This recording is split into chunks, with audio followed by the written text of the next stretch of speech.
Datuk Seri Anwar selalu memberi pelbagai alasan bahawa jika perkara ini dibuat, UMNO akan marah.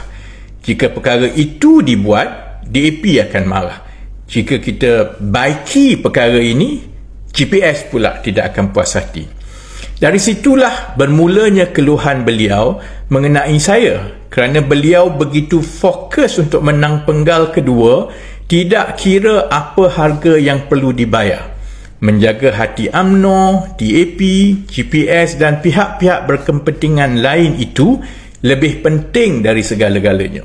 Apabila saya kurang selesa dengan beberapa perkara takbir urus dalam kerajaan, terutamanya yang melibatkan badan penguat kuasa seperti SPRM.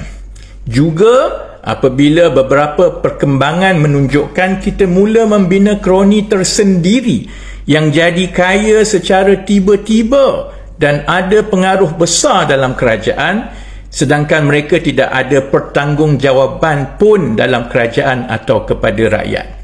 Tingkah laku mereka dan juak-juak kepada kroni-kroni baru ini tidak ubah seperti yang berlaku semasa BN dan PN dahulu. Suara-suara saya mengenai perkara-perkara ini yang tidak disenangi. Dari